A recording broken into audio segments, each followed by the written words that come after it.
Senior அக்கா கால் பண்றாங்க. சரி என்னன்னு கேட்போம். ஹலோ, பிரைஸ் லார்ட் சீனியர் அக்கா.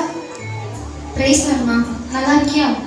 நம்ம காலேஜில் படித்த நம்ம ஏரியா பிள்ளைங்க எல்லாரையும் ப்ரேயர் பண்ணுறதுக்காக நம்ம வீட்டுக்கு வர சொல்லியிருக்கோம். நீயும் கண்டிப்பாக வந்துடுமா. நாளைக்கு காலையில் 10 மணிக்கு ப்ரேயர்மா, நீயும் வந்துடு. சரிக்கா, வந்துடுறேன். Praise Lord sisters. பிரைஸ் லார்ட்க்கா. என்ன சிஸ்டர், எப்படி இருக்க? உன்னோட ஊழியங்கள்லாம் எப்படி போகுது? நீங்கள் ஃபோன் பண்ணுற முன்னால் வரைக்கும் ஒரு அலட்சியமான வாழ்க்கையை தான்க்கா நான் வாழ்த்துட்டு இருக்கேன். மீண்டும் என்னை அழைச்சா இருக்கா, அவரோட அன்பை காட்டினா இருக்கா. இப்போ நான் ஆண்டவருக்குன்னு உண்மையாக இருக்கணும் இருக்கா, அவருக்குன்னு ஊழியம் செய்ய ஆசைப்படுறேன்க்கா. ஓ அப்படியா, சூப்பர்மா. மோனிகா, நீ என்னம்மா பண்ணுற?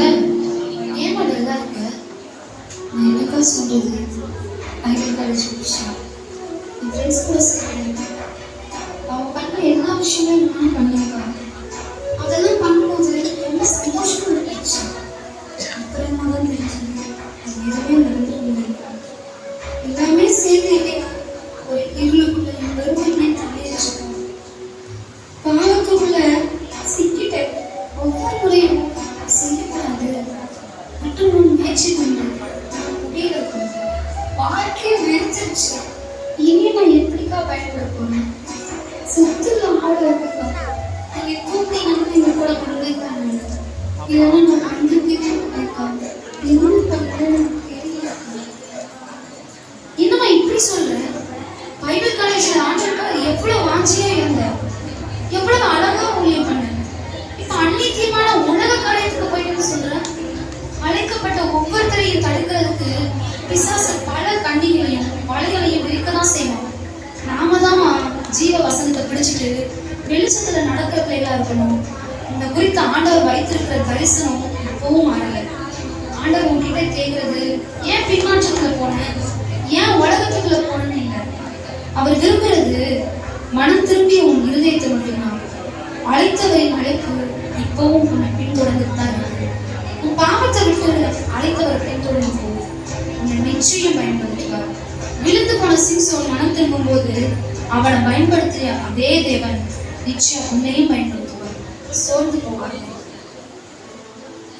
நீ என்னமா பண்ற? நானாக்கா, ஆண்டவர் என்ன மிஷினரி கொடுத்துக்காக அழைச்சாருக்கா. பேரண்ட்ஸ் கிட்ட போய் சொன்னேன். அவங்க இப்படி பொம்பளை பிள்ளை, உன்னால ஒன்றும் பண்ண முடியாதுன்னு சொல்லி, காலம் அப்படி இருக்கு இப்படி இருக்குன்னு சொல்லி எனக்கு கல்யாணம் பண்ணி வச்சுட்டாங்கக்கா. நானும் கல்யாணம் பண்ணிட்டு ஊழியம் செய்யணும்னு சொல்லி கல்யாணத்துக்கு ஒத்துக்கிட்டேன். அங்க போய் பார்த்தா சுத்தமா அதுக்கான வாய்ப்பே இல்லைக்கா.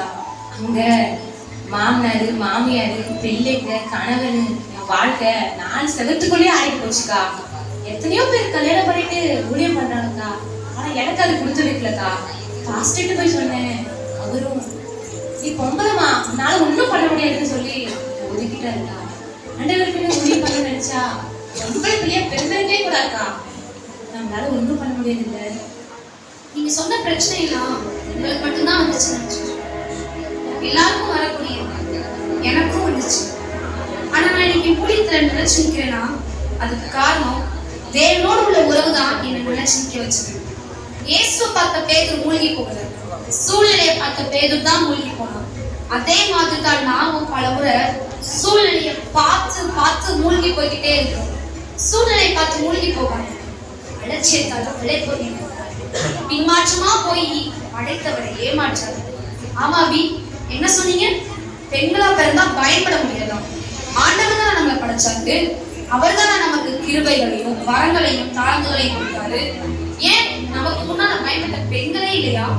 இவ்வளவு தடைகளா, இவ்வளவு படிகளா என்று யோசிக்காது. அவ்வளவு பெரிய உயரத்துக்கு போகணும்னா அத்தனை தடைகளையும் அத்தனை படிகளையும் தாண்டிதான் ஆகணும். வாய்ப்பில்லை, எப்படி பயன்பட போறேன்னு யோசிக்கிறீங்களா? கூர்மையாக்கப்பட்ட அம்புகள் எல்லாம் அம்பரா துணியில் வைக்கப்படுவதற்கான காரணம் போர்க்களத்தில் பயன்படுவதற்காக மட்டுமே தான். உடைக்கப்படுறேன் நினைக்கிறீங்களா? உழைக்களத்தில் வைக்கப்படும் உலோகம் எல்லாம் உடைக்கப்படும், உருக்கப்படும், குலைக்கப்படும். ஆனால் உருவழிந்து போகாது, வல்லமையாய் உருவாக்கப்படும். நம்ம எல்லாரும் எழுப்புதல் பேசிட்டே தான் இருக்கோம். ஆனா இன்னும் எழுப்பாம உட்கார்ந்துட்டே தான் இருக்கோம். எழுப்புதல் இல்லாமல் எழுப்புதல் இல்லை. வாங்க, நாமும் ஒரு தேவ சேனையாய் எழுப்பி அநேகரை எழுப்பி தேசத்தை சுதந்தரிப்போம்.